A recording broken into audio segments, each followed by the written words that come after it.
Auston Matthews signed a contract worth less than Connor McDavid's. On paper, McDavid makes more. But over the last 2 years, Matthews has actually banked more real cash in his pocket than McDavid has. And it has nothing to do with talent or point totals or who's the better player. It comes down to one clause buried in how his contract is written. A structure so aggressive that it's quietly become one of the smartest money moves in the entire NHL. And once you understand how it works, you're going to look at every big contract announcement completely differently. Let's break it down. Here's the thing most fans get wrong about big NHL contracts. When you see a headline like 4-year, $53 million deal, your brain assumes the player gets roughly $13 million a year, every year like clockwork. That's the cap hit, the number used for the salary cap.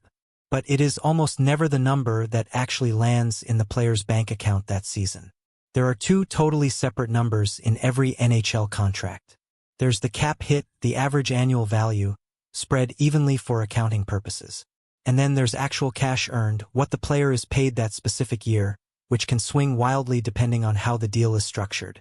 Most fans only ever hear the cap hit number. Almost nobody talks about the cash number.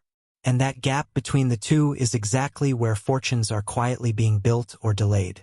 So let's use Matthews and McDavid as the case study, because their deals show two completely different philosophies. Start with McDavid. His original deal with Edmonton was 8 years, $100 million, a $12.5 million cap hit. Nothing unusual about the structure. His cash payouts tracked fairly close to that cap number, generally landing somewhere between $10 and $15 million a year. Steady, predictable, spread out evenly across the life of the deal. That's the traditional way these contracts get built. Now look at Matthews. In 2023, he signed a 4-year, $53 million extension with Toronto, a $13.25 million cap hit, actually higher than McDavid's. Sounds similar so far, right?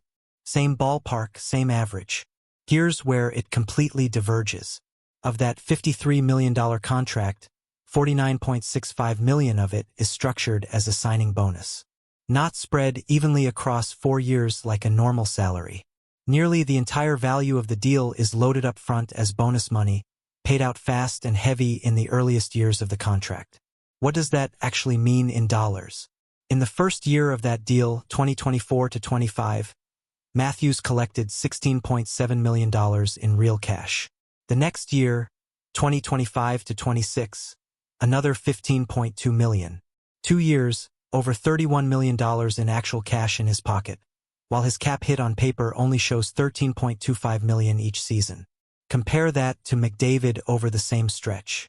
Similar cap number, but his cash payouts track much closer to that number every year, rather than getting front-loaded into a couple of massive early payments.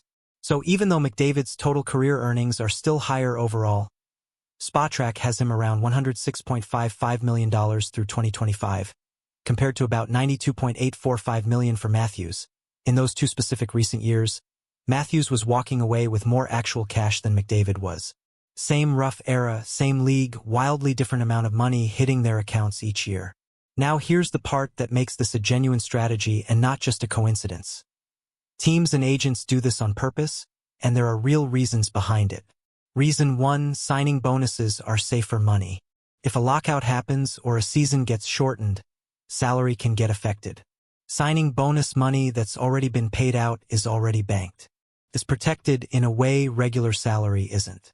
Reason 2, it's leverage against uncertainty. Nobody knows what happens 4 years down the line. Injuries, trades, front office changes. Front-loading the payout means the player secures the bulk of their guaranteed money early, while their value and leverage are at their peak, instead of waiting and hoping the back half of the deal plays out the way everyone expects. Reason 3, and this one surprises people, depending on how a player structures things, signing bonus income can sometimes be taxed differently than salary income, particularly across state and provincial lines, since players earn money in every city they play a game in. Front-loading big lump sums can, in certain cases, simplify or reduce that tax complexity. So when Matthews' camp negotiated that 2023 extension, this wasn't a random choice. It was a calculated decision to get as much guaranteed cash into his hands as early as possible, rather than trusting that the back half of a 4-year contract plays out exactly as planned. Here's the trade-off, though, because there's always a trade-off. Look at what happens in the back half of Matthews' deal. His cash payouts drop off significantly, down to $11.08 million in 2026-27 and just $10.02 million in 2027-28, even though his cap hit stays exactly the same, $13.25 million, every single year of the contract. The money didn't disappear. It just already got paid out early. The back years are simply lighter on actual cash, because the heavy lifting already happened in years 1 and 2. McDavid's situation looks different again because his new 2-year extension that kicks in for 2026-27 is also front-loaded, just on a smaller scale, $14.25 million in cash that first year, tapering to $10.75 million the year after. So even McDavid's camp is using a version of this same playbook, just not nearly as extreme as what Matthews negotiated. Which tells you something important. This isn't a one-off trick unique to one team or one player. It's becoming the standard way elite players and their agents are structuring modern NHL contracts.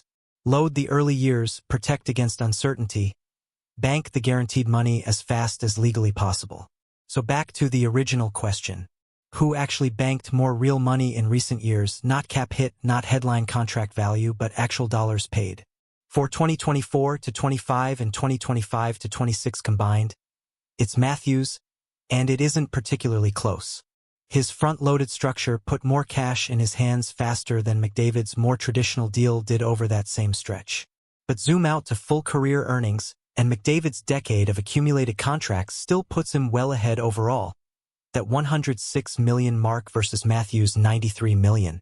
The loophole doesn't make Matthews richer overall. It makes him richer right now in these specific years, which is exactly why the structure of a contract can matter just as much as the size of it. So next time you see a headline announcing some superstar's new megadeal, don't just look at the total number or the cap hit. Ask how it's actually structured, because as Matthews and McDavid just proved, two contracts that look nearly identical on paper can put completely different amounts of money in a player's pocket year by year. If this changed how you think about athlete contracts, let me know in the comments and subscribe, because next we're breaking down the NFL contract trick that's making rookie quarterbacks richer than 10-year veterans.